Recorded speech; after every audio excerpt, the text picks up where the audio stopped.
पहली चीज ये है कि रिपोर्ट कल नहीं गई है। रिपोर्ट 17 जून को हाईकोर्ट में सबमिट हुई है और सिर्फ रिपोर्ट 17 जून को, मतलब रिपोर्ट मतलब affidavit, senior pi Malvani Shailendra Nagarkar, वो रिपोर्ट झूठी और गलत है, इसलिए उसी पीआई को और सरकारी वकील को कस्टडी में लेकर प्रोसिक्यूशन के लिए हमारा अर्जी गया है। वो भी कल हियरिंग को था। तो ये लोग आधी न्यूज चला रहे हैं कि ये उसने ऐसा कह दिया, उसने ऐसा कह दिया। तो अभी मैं आपको दोनों चीजें एक्सप्लेन करता हूं। कल क्या हुआ पहले शॉर्ट में वो बताता हूं। कोर्ट कल जब विषय आया तो सरकारी वकील ने कहा कि वो एफिडेविट दे दिया शैलेंद्र नगरकर का। मैंने कहा कोर्ट को कि आप 30 अप्रैल की ऑर्डर देख लीजिए, उसमें डायरेक्शन था चीफ सेक्रेटरी, रिस्पॉन्डेंट नंबर 1 मतलब चीफ सेक्रेटरी, वो रिप्लाई दे। कोर्ट ने चेक किया, बोले हाँ रिस्पॉन्डेंट नंबर 1 और रिस्पॉन्डेंट नंबर 1 चीफ सेक्रेटरी है। फिर कोर्ट ने चेक किया खुद होके, बोला इसमें जितने रिस्पॉन्डेंट है उसमें ये शैलेंद्र नगरकर तो है ही नहीं, सीनियर पीआई मालवनी रिस्पॉन्डेंट ही नहीं है, फिर इन्होंने एफिडेविट कैसा दिया? चुप, कोई जवाब ही नहीं। बोले तीसरी चीज, आपने हाईकोर्ट के ऑर्डर कंप्लाई नहीं किया, चीफ सेक्रेटरी का जवाब ही नहीं है, कोई जवाब नहीं। तीसरा क्रूशियल सवाल पूछा कोर्ट ने, आप ये बताइए कि चीफ सेक्रेटरी ने ऑथोराइज किया है क्या शैलेंद्र नगरकर को, सीनियर पीआई मालवनी को, कि हमारे भी आप एफिडेविट दो? बोले ऐसा कोई ऑथोराइजेशन नहीं। बोले फिर कोर्ट थोड़ा सा गुस्से में टाइप आ गया। कोर्ट ने बोला चलो छोड़ो उस सब चीज को, अभी आर्गूमेंट को तैयार है क्या आप? मतलब अभी आर्गूमेंट लो, मैं अभी फाइनल डिसाइड करता हूँ केस को। वो बोले नहीं सर, हमको टाइम दो, ये 3 हफ्ते। बोले 3 वीक नहीं, 2 वीक का टाइम देता हूँ। अगले डेट के पहले पूरे इंस्ट्रक्शन क्या रिकॉर्ड है सब आपका क्लियर करके आओ, उस दिन फाइनल हियरिंग होगा। तो 16 जुलाई अभी रखा है। अब आते हैं मुद्दे पे कि उसके एफिडेविट में क्या है। शैलेंद्र नगरकर अपने एफिडेविट में लिखते हैं कि जो पहले का जो क्लोजर रिपोर्ट था एक्सीडेंटल डेथ रिपोर्ट का, उसको हमने चेक कर लिया, उसके अलावा हमको ऐसा कुछ मिला नहीं है। और सबसे बड़ा जोक इस केस में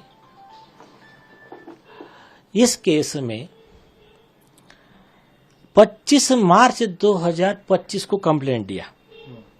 किसने? सतीश सालियान जी ने। वो कंप्लेंट का इन्वेस्टिगेशन ये कह रहा है कि हमने पिछले साल जो स्टेटमेंट रिकॉर्ड किए थे उसके आधार पे हमने एक क्लोजर रिपोर्ट बनाया है। अब ये हो गया उसके झूठ का ये, उसमें नीतीश राणे जी का स्टेटमेंट नहीं है, हमने जो विटनेस की लिस्ट दी है उसका स्टेटमेंट नहीं है, हमको पूछा नहीं है, छोड़ दो। सुप्रीम कोर्ट ने इसी महाराष्ट्र पुलिस का और मुंबई पुलिस के बारे में ऐसे ही केस में इनके ऊपर फटकार लगाई है। सुप्रीम कोर्ट ने कहा है कि आपका पोस्टमार्टम रिपोर्ट कुछ भी कहो, आपका एडीआर का जो रिपोर्ट जो एसआईटी कर रही है 174 सीआरपीसी, वो कुछ भी कहो कि इसमें मर्डर नहीं होता है, इसमें रेप नहीं होता है, उस रिपोर्ट को कोई वैल्यू नहीं है। मतलब उसको कचरे के डब्बे में डालो, उसका कोई वैल्यू नहीं है। सुप्रीम कोर्ट ने कहा कि ये केस में जब कंप्लेंट आती है कि मर्डर हुआ है या एंग्री बर्ड्स, एक सीरियस कॉग्निजेबल ऑफेंस का कंप्लेंट आता है, आपका रिपोर्ट कुछ भी कहे, पोस्टमार्टम कुछ भी कहे, आपको एफआईआर रजिस्टर्ड करना मैंडेटरी है। तो वो जो केस लॉ है वो बाइंडिंग है महाराष्ट्र पुलिस को, महाराष्ट्र के लिए दिया था बट पूरे इंडिया के पुलिस को बाइंडिंग है। लेटेस्ट में मई 2025 में भी सुप्रीम कोर्ट ने वैसा ही जजमेंट दिया है। अक्षय शिंदे के केस में भी वैसा ही जजमेंट दिया है बॉम्बे हाई कोर्ट ने, उस केस लॉ को रिलाई करके। तो इसलिए ये इन्होंने एग्रावेटेड कंटेम्प्ट किया। सुप्रीम कोर्ट कह रहा है कि आप वो रिपोर्ट पे रिलाई नहीं कर सकते, तो रिपोर्ट पे रिलाई कौन कर रहा है? ये पीआई नगरकर और ये तुम्हारा सरकारी वकील वैसी रिपोर्ट बना रहा है और कुछ आधे नॉलेज वाले पत्रकार। तो ये जो है ये कंटेम्प्ट है और अपने पद का दुरुपयोग, पुलिस यंत्रणा का दुरुपयोग आरोपी को बचाने के लिए करना, ये आईपीसी 409 में उम्र कैद की सजा का ऑफेंस है। तो उसके ऊपर में पीआई नगरकर और सरकारी वकील दोनों के ऊपर कार्रवाई करने के लिए हमने अर्जी दाखिल किया है और कल वो भी हियरिंग को था, उसको अभी कोर्ट ने एडजॉर्न किया है 16 तारीख के लिए।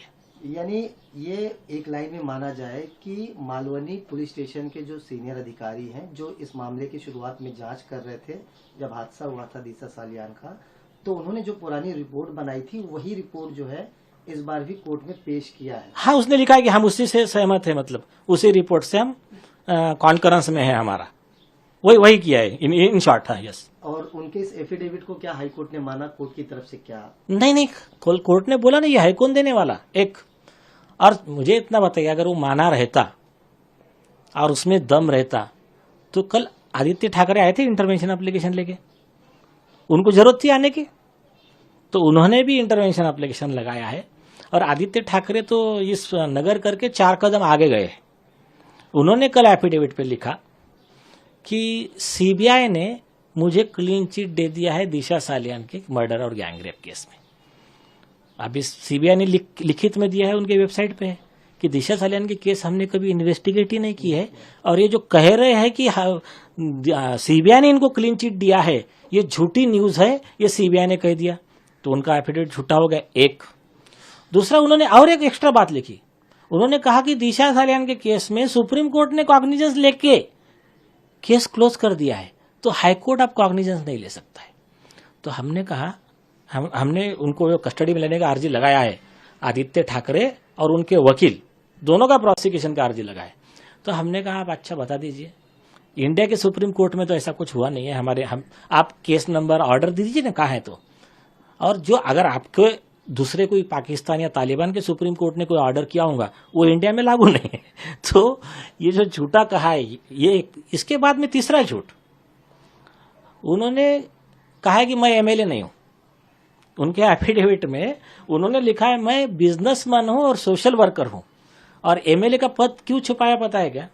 सुप्रीम कोर्ट की गाइडलाइन है, एमएलए और एमपी के खिलाफ का केस रहेगा वो फास्ट ट्रैक पे और स्पेशल कोर्ट में सुनवाई होंगी, तो उससे बचने के लिए इन्होंने उनका पद छुपाया एफिडेविट में। तीसरा, उनका डेट ऑफ बर्थ जो एज है, एज लिखा है 28, बल्कि उनके ही पुराने एफिडेविट के हिसाब से आज उनका एज 35 है।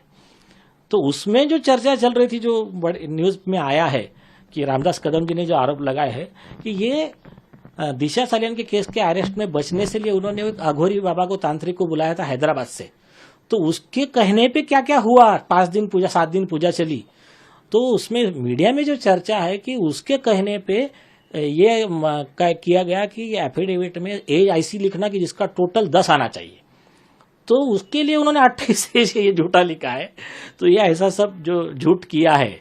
अब इसके अलावा एक लाइन में और एक बात बताना है। कल मैंने कोर्ट को बोला, मैंने कहा सर ये इंटरवेंशन बोल रहे हैं ना, मैं अब भी आर्गूमेंट के लिए तैयार हूं, क्योंकि सुप्रीम कोर्ट का जजमेंट है। और आपको याद होगा ममता बनर्जी के भांजे ने भी उनके खिलाफ के केस में ऐसा ही हस्तक्षेप अर्जी लगाया था।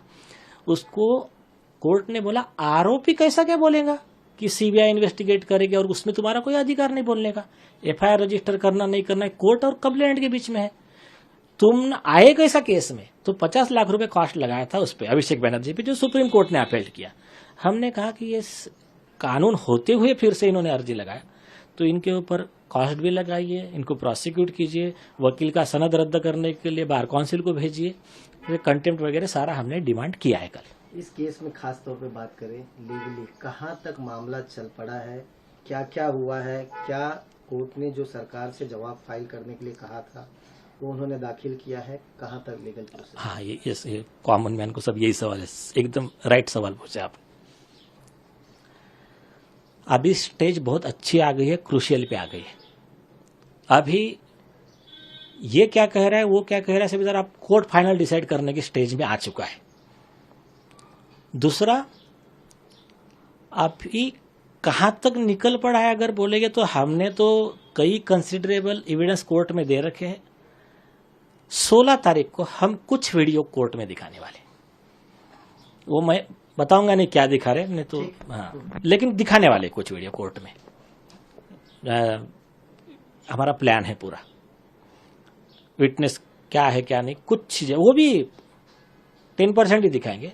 बहुत कुछ है, वो जॉली एलएलबी में कैसा बोलता है ना कि उनके नाम डिस्क्लोज कर देंगे तो फिर ये गवाह जिंदा ही नहीं बचेंगे फिर, तो थोड़ी सी चीजें लेंगे, लेकिन जितने एविडेंस ऑन रिकॉर्ड है फांसी की सजा तक पहुंचाने के लिए सफिशिएंट है, इतने लीगली क्योंकि मैं कह रहा हूं उससे बेटर है कोर्ट क्या कहेगा वो ज्यादा इंपॉर्टेंट है। आपको याद होगा पहले दिन से हम कह रहे थे विदाउट एफआईआर रजिस्ट्रेशन इसमें इन्वेस्टिगेशन नहीं हो सकता। आपको याद होगा 30 अप्रैल को जस्टिस सारंग कोतवाल ने सेम सवाल पूछा पीपी को, बिना एफआईआर के आप इन्वेस्टिगेशन कैसा कर रहे हो, ये मर्डर और गैंगरेप का केस है। बोले हमें एफिडेविट ही नहीं है। तो अभी चीफ सेक्रेटरी का एफिडेविट है नहीं, और कोर्ट अगर इनका एफिडेविट नहीं भी रहा तो उस दिन हियरिंग लेने वाला है। अब और एक इंपॉर्टेंट चीज मैं आपको बताता हूं, याद है आप सब लोगों ने सवाल पूछा था आदित्य ठाकरे को, और एक बहुत बड़े चैनल पे एक एडिटर ने 1-to-1 एक स्पेसिफिक सवाल पूछा। बोले बाकी सब बातें छोड़ दीजिए, अभी सतीश सालियान हाईकोर्ट में गए, मार्च 2025 की बात बता रहा हूं। बोले ये हाईकोर्ट में गए, आप सिर्फ एक बात का जवाब दीजिए कि आप दिशा सालियान को जानते हैं कि नहीं। क्या जवाब दिया उन्होंने? मैं जवाब दूंगा ही नहीं। ठीक है। सेकंड सवाल पूछा, बोले बोले क्यों नहीं दूंगा? बोले मैं कोर्ट में जवाब दूंगा। ठीक। सेकंड सवाल पूछा, उस दिन आपका लोकेशन कहां था? बोले आप कोर्ट हो गया, मैं आपको जवाब दूंगा ही नहीं।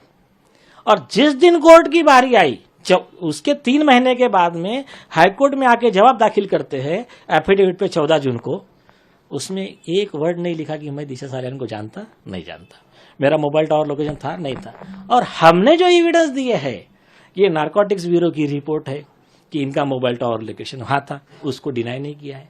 उसके बाद में नारकोटिक्स ब्यूरो ने इनके फोन सर्विलेंस पे रखा था, उसमें क्या पाया गया कि आदित्य ठाकरे, डिनो मौर्य, रिया चक्रवर्ती सब ड्रग्स का बिजनेस करते हैं, ये सब एक दूसरे से मिले हुए हैं, तो इसका कोई जवाब नहीं है।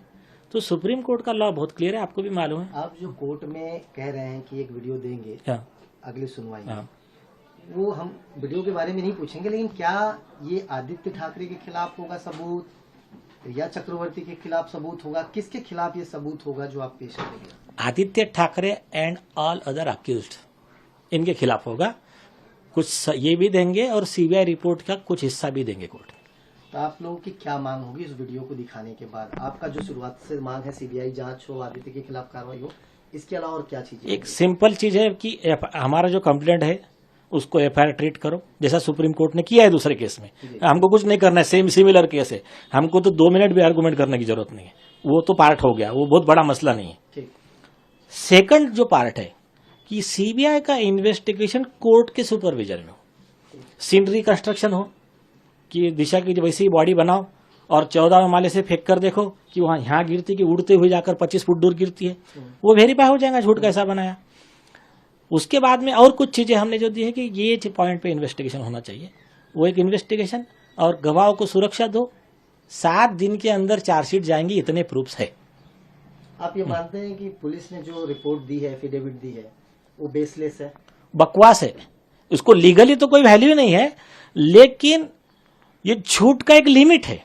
मतलब कुछ चीजें तो मैं अभी इसलिए नहीं बता रहा हूं कि वो लोग उसमें एडजस्टमेंट करेंगे। हम तो पहले कोर्ट में क्या करने वाले हैं, उस दिन कल आयोग गायब थे, हमने अर्जी लगाया उसको कस्टडी में लेने का, तो कल कोर्ट में ही नहीं आए वो, उसी ग्राउंड पे इन्होंने एडजर्नमेंट मांगा।